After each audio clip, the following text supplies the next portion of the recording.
Så det gør jeg meget. Jeg skal til at slutte nu. Jeg vil slutte med et lille visdomsord til alle jer. Hvis I virkelig hader en allergiker, så sig det med blomster.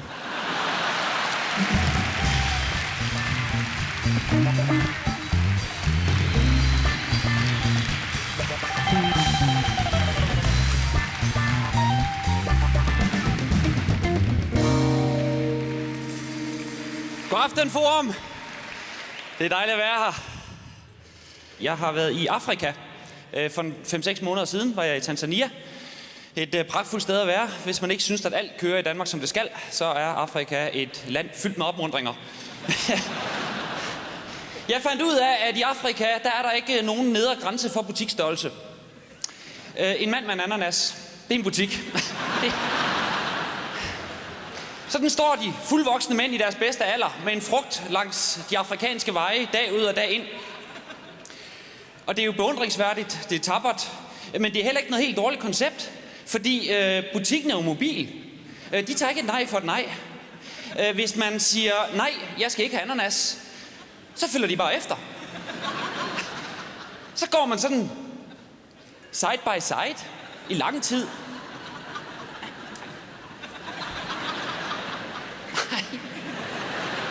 Ej ja, så vist, tak til ananas. Nej, for helvede, jeg skal ikke have ananas.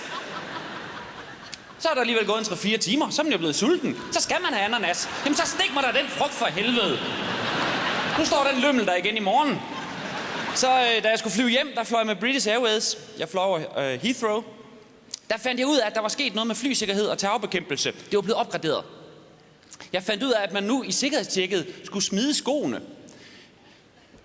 Det er da muligvis en meget sjov lille ting, hvis man kommer fra Danmark. Har været ude at flyve en times tid. Det er nærmest noget, vi kan grine af. Men når man kommer ned fra Dar es Salaam og har fløjet i 12 timer, og ikke er blevet advaret og pludselig skal smide sine sko, det er terror. Altså, jeg gik sådan helt i baglås. Nej, det gør jeg simpelthen ikke. Det skulle jeg have haft et brev om eller noget. Det var også helt vanvittigt i Danmark efterhånden. Der skal man jo aflevere alle væskebeholdere på mere end 100 ml, fordi en eller anden terrorist på et eller andet tidspunkt har haft held til at lave en bombe med mere end 100 ml væske. Problemet er bare, at vi kan jo ikke vinde det kapløb. De her terrorister, de ligger ikke på den lade side. Der går ikke lang tid, så kan de også lave en bombe med kun 50 ml, så 10 ml. Og inden man får set sig om, så skal man pisse af, inden man skal med indrigsflyveren til Aalborg. Man bliver tvunget til at spytte i sådan en gammeldags spytbakke, inden man skal afsted.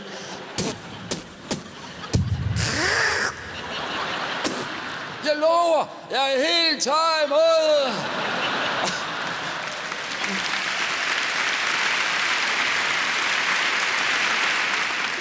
Til sidst fik de os stikke til at æde en pebernød. Den mest fjendtlige af alle danske kager. Fjerner alt overskydende væske i mund og krop. Dehydreret, mumificeret vælter man ombord på den der flyver til Billund.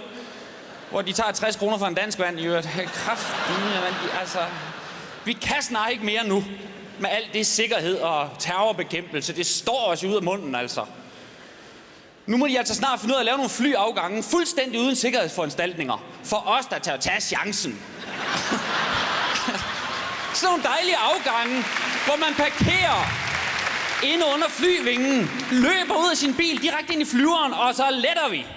Hellere dø deroppe i en ventesal, da.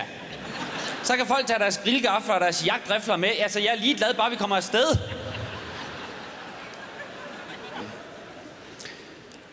Nå, men det kan da godt være, at der sker frygtelige ting i Afrika, men der er sandelig også sket rigtig, rigtig grimme ting her i Danmark. Guldhornene, behøver jeg at sige mere? Den var grim, var. Der var vi nok rigtig, rigtig mange patrioter, der ikke rigtig fik en god nats søvn der. Først var de der, så var de væk, så er de der igen. Man vågnede op badet i national sved. Hvem har taget messingduplikaterne?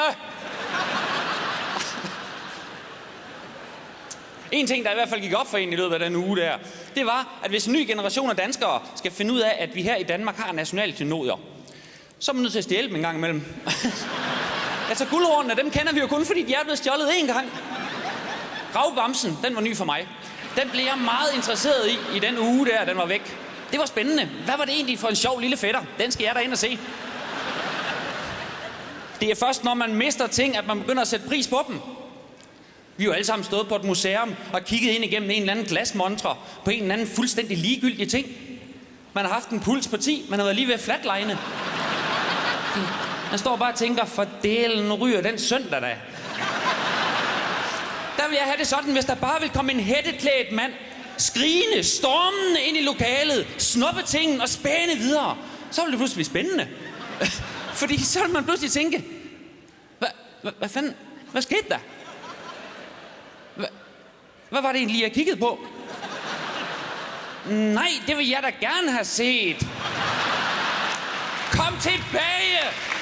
Det er et nationalklenodie. Det er også derfor, jeg har tænkt mig, næste gang jeg kommer til Jylland, det sker rimelig tit, kan jeg fortælle jer, så lige køre ned i Sønderjylland, så lige snuppe Jellingstenen. Lige få den op på en trailer, og så afsted, så lave et fuglebad af den. Fordi så kan de unge lære, hvor dejlig en sten det egentlig er. Nu har jeg haft en kæreste i efterhånden, tror jeg, 5 år. Vi er da stadigvæk glade for hinanden, det er slet ikke det. Dejligt. Der er bare gået 5 år. Og samtidig, der kigger jeg da også på hende. Sådan en stille fredag aften, og så tænker jeg, kunne der bare komme en hætteklædt mand stormende ind i lokalet? Og tak for det. I har været en fornøjelse at optræde for.